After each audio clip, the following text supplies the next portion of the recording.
ஆனால் இங்கே யாக்காபு போராடின போராட்டத்தின் ஜபத்தினுடைய ஆசீர்வாதம் என்ன தெரியுமா? அபிஷேகம். அபிஷேகம். அபிஷேகம். அந்த ஆசீர்வாதம் தான் யாக்கோபுடைய நாமத்தையே மாற்றி போட்டிடுச்சு. இனி நீ யாக்கோபு அல்ல, இஸ்ரவேல் என்று அழைக்கப்படுவேன். இன்னைக்கு நம்மளுடைய போராட்டம் யாரோடு இருக்குது? நம்மளுடைய போராட்டம் யாரோடு இருக்குது? அபிஷேகத்துக்காக போராட்டமா? ஆண்டவருக்காக போராட்டமா? ஆவிக்குரிய வளர்ச்சிக்காக போராட்டமா? உலகத்தில் ஜெயம் எடுக்கிற வாழ்க்கையாக போராட்டமா? இல்லை நல்ல இருக்கிற ஆவிக்குரிய வாழ்க்கை இடரல் விழுறது, நல்ல விசுவாச வாழ்க்கை இடரல் விழுவது, நல்ல ஊழியத்திலிருந்து இடரல் விழுறது. ஆனா இங்க எவ்வளவு இடரல் இருந்தாலும் இந்த எலிஷாவுடைய ஃபோக்கஸ். போட்டியம்மா, எவ்வளவு கிலோமீட்டர் வருது? 8 மைல்னா எவ்வளோ? 1.25 கிலோமீட்டரா ஒரு மைல்?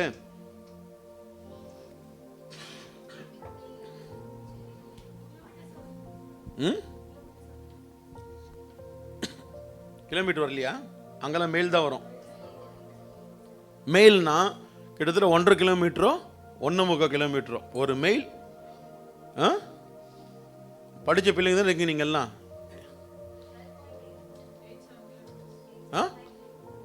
என்னது? 12. சரி, 13 கிலோமீட்டர் வச்சுக்கோங்க. கில்கால்லேருந்து பெத்தலுக்கு 13 கிலோமீட்டர். அடுத்தது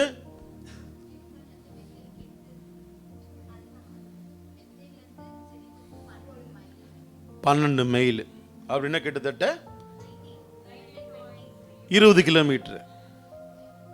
ஒரு 13 ஒரு 20 33 கிலோமீட்டர். அடுத்தது எவ்வளோ? 60 கிலோமீட்டர். 20 13 60 93 கிலோமீட்டர். அங்கே அவர்கள் கழுதை மேலேயோ ரதத்தின் மேலேயோ போன மாதிரி அங்க போட்டிருக்கா? இல்ல இல்ல இல்ல. எலியாவை குறித்து எங்கேயும் ரதத்தில் டிராவல் பண்ண மாதிரி போடவே இல்லை, போடவே இல்லை. ஆனா இவருக்கு ஒரு ரதம் வருது பரலோகத்திலிருந்து. 93 கிலோமீட்டர் டிராவல் பண்றாரு. டிராவல் பண்றாரு யாரு? எலிஷா. எலியாவை விடுவதில்லை, எலியாவை விடுவதில்லை. எத்தனை கிலோமீட்டர்?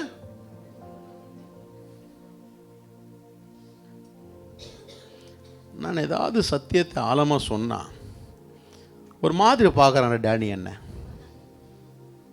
ஆமா, எப்படி பார்த்தா எனக்கு என்ன சத்தியத்தை? 93 கிலோமீட்டர். தம்பி, எவ்வளோட ஸ்டெப்ஸ் உன் வீட்டிலேருந்து இந்துக்கு? உன்னதான் கேட்குறேன். எவ்வளோ படிக்கட்டும் உன் வீட்டுக்கு? மொத்த படிக்கட்டில் எவ்வளோ?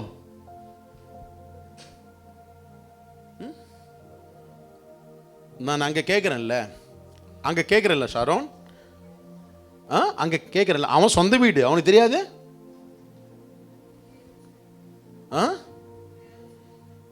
நீ ஜபத்தோடு கூட்டிட்டு போதும். உங்கள் வீட்டிலேருந்து எத்தனை கிலோமீட்டர் தம்பி? 2 பேரும் மேட்சிங் வந்திருக்கிறீங்க. ஏய், ஒன்றுதான்டா தம்பி தாவீது. உங்க வீட்டிலேருந்து எத்தனை கிலோமீட்டர்?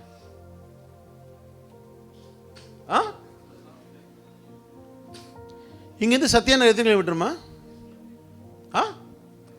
1 கிலோமீட்டர். 1 கிலோமீட்டர் வச்சுக்க.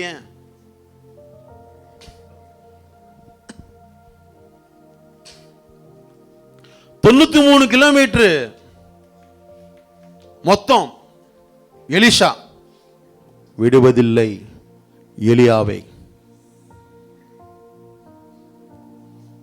நீங்களா புரிஞ்சுப்பீங்கன்னு நம்புறேன்.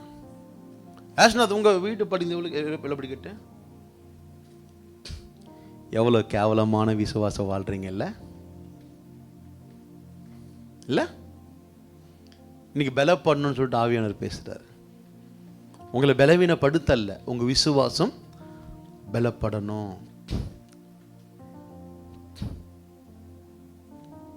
ஆலயத்துக்கு வருது இல்லை, ஆலயத்துக்கு வருது ஆண்டவர் ஆசீர்வதிக்கப்படுவதற்காக அல்ல, ஆலயம் ஆசீர்வதிக்கப்படுவதற்காக அல்ல, ஊழியக்காரன் ஆசீர்வதிக்கப்படுவதற்காக அல்ல. பக்கத்தில் பார்த்து சொல்லுங்க, நீங்க ஆசீர்வதிக்கப்படுவதற்காக. நீங்க ஆலயத்துக்கு வருவது நீங்க ஆசீர்வதிக்கப்படுவதற்காக. நம்ம என்ன கிடையாது, நான் நிறைய இடங்களுக்கு ஊழியங்களுக்கு போவேன் இல்லையா, நிறைய இடங்களுக்கு ஊழியருக்கு போவேன் அப்படி இல்லையா, நிறைய பேரை பார்ப்பேன். நான் நிறைய பேர் விசுவாச வாழ்க்கையில் பெருமை வெளிப்படுது. என்னது? Bright, waste, useless.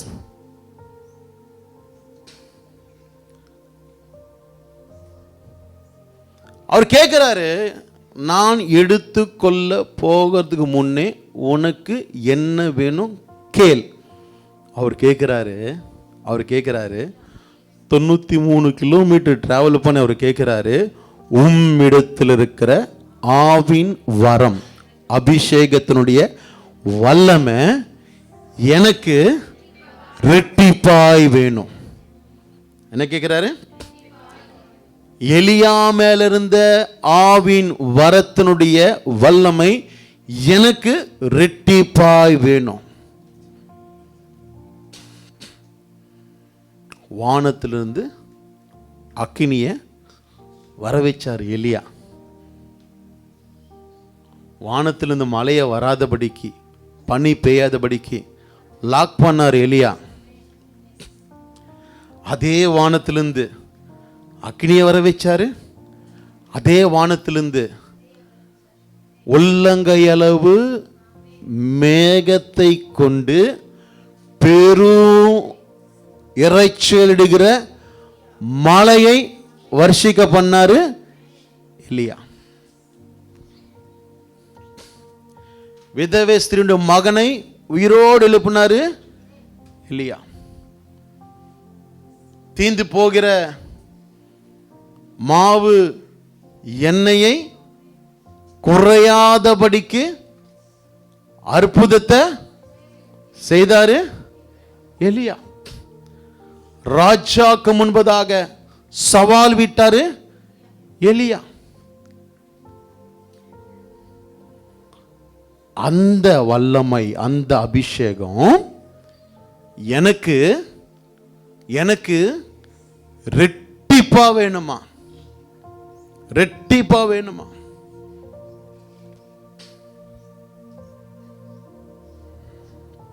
இன்னைக்கு ஒரு ஆலோசனை சொல்லட்டுமா உங்களுக்கு?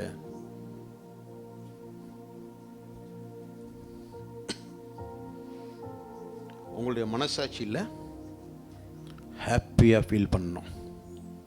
எதுக்கு தெரியுமா? நான் ரட்சிக்கப்பட்ட பாத்திரம், நான் ஆண்டவரை என் மனசார திருப்தி அடையத்தக்கதாக நான் கனம் பண்ணுகிற விசுவாச வாழ்க்கையை வாழ்கிறேன் அப்படின்ற ஹாப்பினஸ் இல்லை, உங்கள் இருதயத்திற்கு ஒரு கம்ஃபர்ட் ஜோனை கொடுக்கணும், ஒரு திருப்தியை கொடுக்கணும். அப்படிப்பட்ட வாழ்க்கை நம்ம எல்லாம் வாழணும்.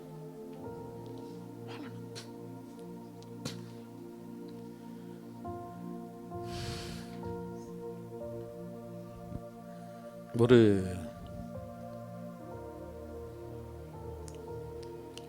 ஆலயத்துக்கு வருகிற அந்த நேரம் உங்களுக்கு திருப்தியை கொடுக்கணும். ஆலயத்தில் நீங்கள் வந்து உட்கார்றீங்க பார்த்தீங்களா, உற்சாகமாக உட்கார்றது உங்களுக்கு திருப்தியை கொடுக்கணும். பாடல் பாடும் பொழுது உங்களுக்கு பிடிச்சவங்க பாடினாலும் உங்களுக்கு பிடிக்காதவங்க பாடினாலும் நல்ல கையை தட்டி மனசார வாயை திறந்து பாடி நல்ல தேவனை கனம் பண்ணுறது உங்களுடைய இருதயத்துக்கு ஹாப்பினஸ் கொடுக்கணும். ஆராதனையில் அவங்களையும் இவங்களையும் கண்டுக்காம, யாரையும் வேடிக்கை பார்க்காம, முழு இருதயத்தோடு, முழு ஆத்மாவோடு, முழு பலத்தோடு கூட நீங்கள் உற்சாகமாக தேவனை ஆராதிக்கிறத உங்களுக்கு திருப்தியை கொடுக்கணும். தேவ செய்தி கேட்கும் பொழுது அங்கே இங்கே வேடிக்கை பார்க்காம, அது எதையும் நோண்டாம, அது எதையும் சீண்டாம, தேவ செய்தி என்ன பேச போறாரு, அடுத்து என்ன பேச போறாரு, அடுத்து என்ன பேச போறாரு கூர்ந்து கவனித்து ஒவ்வொரு வார்த்தைக்கும் ஆமென் ஹல்லேலூயா என்கின்ற ஒரு ரிசீவ் பண்ணுகிற அந்த கிரியையில் உங்களுக்கு ஒரு ஹாப்பினஸை, ஒரு சாட்டிஸ்ஃபேக்ஷனை உங்களுக்கு கொடுக்கணும். தேவனுக்கு கொடுக்கிற விஷயத்தில் உங்களுக்கு முறுமுறுப்பு இல்லாமல், கஷ்டம் இல்லாமல், இஷ்டமாக, பெஸ்ட்டாக, ஃபஸ்ட்டாக கொடுக்குறீங்க. பார்த்தீங்களா? கொடுக்கறதுல ஹாப்பினஸ் வரணும். ஊழியம் செய்வதில்லை, ஒருமனப்படுவதில்லை, சமாதானம் படுத்துவதில்லை, ஐக்கியப்படுத்துவதில்லை, அன்பு செலுத்துகிறதில்லை. ஃபுல் சாட்டிஸ்ஃபேக்ஷன், ஹாப்பினஸ் உங்களுக்கு வரணும். எப்போ இதெல்லாம் உங்களுக்கு வருமோ அதுதான் உங்களுக்கு அடையாளம். தேவனை நீங்கள் கனப்படுத்துறீங்க, அதுதான் உங்களுக்கு அடையாளம். தேவாலயத்துக்கு வரும்போதே உங்களுக்கு ஒரு பயம், ஒரு நர்வஸ், ஐயோ என்ன சொல்லுவாரோ, ஏது சொல்லுவாரோ, அப்படி நீங்கள் வந்தீங்கன்னு சொன்னால் நீங்கள் தெரிஞ்சுக்குங்க, நீங்கள் ஆண்டவரை கனவீனப்படுத்துறீங்க. தேவனுடைய வார்த்தையை கேட்கும் பொழுது உங்களுக்கு அன்கம்ஃபர்டபுளாக ஃபீல் ஆகி உங்களோட முகங்கள் மாறுதுன்னா நீங்கள் தெரிஞ்சுக்குங்க, தேவனை கனவீனப்படுத்துறீங்க. ஏதாவது ஊழியம் சொல்லும் பொழுதோ, ஏதாவது ஒரு காரியத்தை சொல்லும் பொழுதோ நீங்கள் டிஸ்டர்ப் ஆகுறீங்க, யூஆர் ஃபீலிங் அன்கம்ஃபர்டபுள், புரிஞ்சுக்குங்க, நீங்கள் தேவனை கனவீனப்படுத்துறீங்க. நேரம் பார்த்து ஆராதிக்கிறது, ஆளை பார்த்து ஆராதிக்கிறது, இடத்தை பார்த்து ஆராதிக்கிறது, சூழ்நிலையை பார்த்து ஆராதிக்கிறது, இதெல்லாமே தேவனை கனவீனப்படுத்துறீங்க அப்படின்ற அடையாளம். இதெல்லாம் அடையாளம். என்னம்மா சொல்றது? கரெக்டா?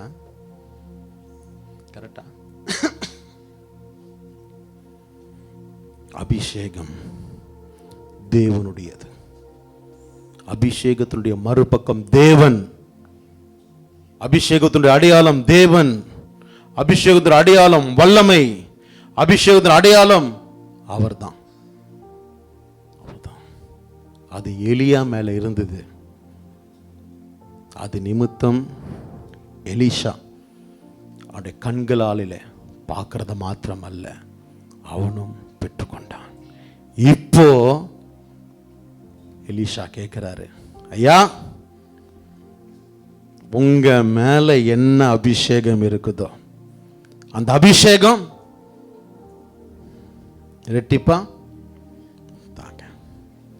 நான் வயல்ல உழுது கொண்டிருந்தேன், நீங்க வந்து கூப்பிட்டீங்க, நான் விட்டு வந்துட்டேன். நான் உங்களை பின்பற்ற நாளிலிருந்து நான் இவ்வளோ இழந்திருக்கிறேன். உலகத்தில் ஒரு வருஷத்திற்கு இவ்வளோ அறுவடை செய்வேன், இவ்வளோ ஆசீர்வாதம், இவ்வளோ பிரயாசம் கிடைக்கும், இதெல்லாம் நான் இழந்துட்டேன். நீங்க வருஷம் நீங்க வந்துட்டேன், உங்களை பின்பற்றினேன், உங்களோட கூடவே இருந்தேன், உங்களுக்கு கீழ்ப்படிந்தேன். இதோ இவ்வளோ ஆசீர்வாதங்கள் எனக்கு கிடைக்கும்படியான ஒரு ஜெபத்தை பண்ணுங்க. அப்படி எலிசா கேட்டிருக்கலாம், கேட்கல. I need a anointing. What you have, I need that double portion. ரெட்டிப்பாக எனக்கு வேணும், அதுக்கு எலிசா சொல்றாரு, அதற்கு அவன், அரிதான காரியத்தை கேட்டாய், உன்னை விட்டு நான் எடுத்துக்கொள்ளப்படுகையில் என்னை நீ கண்டால், உன்னுடைய சிந்தனை, உன்னுடைய எண்ணம், உன் யோசனை, உன் பார்வை, உன்னுடைய எதிர்பார்ப்பு எல்லாமே என்னை பார்க்கணும், என்னை நோக்கணும், என்ன ஃபோக்கஸ் பண்ணணும். ஐயோ சுழல் காற்று, ஐயோ கண்களை தூசிப்படுது, காற்று பலமா இருக்குது, ஐயோ அக்கினி இறங்குது, அனலா இருக்குது, அது இது நீ சிந்திச்ச அப்படின்னு சொன்னா இது அரிதானது. நீ கேட்டது அரிதானது, அரிதானது. ஆனா வேணும்னு சொன்னா, ஹலோ, ஒரு அபிஷேகம், ஒரு அபிஷேகம் நம்ம பின்தொடர்வோம் என்று சொன்னால், அந்த அபிஷேகம் நம்முடைய வாழ்க்கையில வேண்டும் என்று சொன்னால், அந்த அபிஷேகத்தை நீ பெற்றுக்கொண்டேன்னு சொன்னால், உங்களை காட்டிலும் இந்த உலகத்தில் பாக்கியவான் பாக்கியவதி யாருமே கிடையாது, யாருமே கிடையாது, யாருமே கிடையாது. வசனம் சொல்லுது, அவர்கள் பேசிக்கொண்டு நடந்து போக அக்கினி ரதமும் அக்கினி குதிரைகளும் அவர்கள் நடுவாக வந்து இருவரையும் பிரித்தது. எலியா சுழல் காற்றிலே பரலோகத்திற்கு ஏறி போனான். அதை எலிஷா கண்டு, என் தகப்பனே இஸ்ரவேலுக்கு ரதமும் குதிரை வீரருமாய் இருந்தவரே என்று புலம்பினான். அவனை அப்புறம் காணாமல் வஸ்திரத்தை பிடித்து ரெண்டு துண்டாக கிழித்தான். பின்பு அவன் எலியாவின் மேலிருந்து கீழே விழுந்த சால்வையை எடுத்து திரும்பி போய் யோர்தானின் கரையிலே நின்று எலியாவின் மேலிருந்து கீழே விழுந்த சால்வையை பிடித்து, எலியாவின் தேவனாகிய கர்த்தர் எங்கே என்று சொல்லி தண்ணீரை அடித்தான். தண்ணீரை அடித்தவுடன் அது இரு பக்கமாக பிரிந்ததினால் எலிஷா இக்கரை பட்டான். எரிகோவில் பார்த்து கொண்டு நின்ற தீர்க்கதரிசிகள் புத்திரர் அவனை கண்டவுடனே எலியாவின் ஆவி எலிஷாவின் மேல் இறங்கி இருக்கிறது என்று சொல்லி அவனுக்கு எதிர்கொண்டு போய் தரை மட்டும் குனிந்து அவனை வணங்கி. ஒருவேளை இந்த எலிஷா அவர்களுடைய பரியாசத்திற்கும் அவருடைய வார்த்தைக்கும் இடம் கொடுத்து இருந்து நின்றிருப்பான் என்று சொன்னான். இவனும் அவர்களிலே ஒருவனாய் இழந்து போனவனாய் நின்றிருப்பான். இன்னைக்கு நிறைய பேருடைய விசுவாச வாழ்க்கையில் தேவ மனுஷனுடைய வார்த்தை முக்கியம் இல்லை, ஆவியானுடைய வார்த்தை முக்கியம் இல்லை, தேவன் பேசுகிற வல்லமையுள்ள வார்த்தை முக்கியம் இல்லை. உலக மனிதர்கள் பேசுகிற வார்த்தைகள் முக்கியப்படுத்துவதனால பல பேர் தங்களுடைய ஸ்தானங்களை, தங்களுடைய கிருபைகளை இழந்து போய் இருக்கிறார்கள். இன்னைக்கு ஆவியான நம்மோடு கூட பேசுகிறார். என்ன தெரியுமா பியூட்டிஃபுல்? யாரெல்லாம் பரியாசம் பண்ணாங்களோ, யாரெல்லாம் பரியாசம் பண்ணாங்களோ அவங்க இப்போ தரை மட்டும் காலில் விழுந்து வணங்குறாங்களாம். என்ன பார்த்தாங்க? ஐயோ, எலிஷா சாதாரண மனுஷன் அல்ல. இப்போ எலியா மேல இருந்த ஆவி எலிஷாவின் மேல் இருக்கிறது. எலிஷா இனி சாதாரண ஒரு மனிதன் அல்ல, விசேஷித்த ஆவியின் அபிஷேகத்தை பெற்ற மனுஷன் என்று அவர் என்ன பண்ணாங்களாம்? அறிந்து ஓடி வந்து பணிந்து தரை மட்டும் வணங்கினார்களாம். இன்னைக்கு நான் உங்களை வாழ்த்துறேன், உங்களை நான் பிளஸ் பண்றேன். இன்னைக்கு ஒரு தீர்மானத்துக்கு வாங்க. ஹலோ, விடுவதில்லை. வார்த்தை சொல்லுங்க, விடுவதில்லை. இன்னைக்கு ஒரு தீர்மானம் எடுங்க. என் வாழ்க்கையில் எந்த சூழ்நிலையிலும் தேவனை விடுவதில்லை, தேவ சித்தத்தை விடுவதில்லை, தேவனுடைய வார்த்தையை விடுவதில்லை, அபிஷேகத்தை விடுவதில்லை, ஜபத்தை விடுவதில்லை, ஆலயத்தை விடுவதில்லை, ஆராதனையை விடுவதில்லை. சாட்டிஸ்ஃபேக்ஷன் ஆகணும், திருப்தி ஆகணும். நாமோ பயந்து வாழுகிற சந்ததி கிடையாது.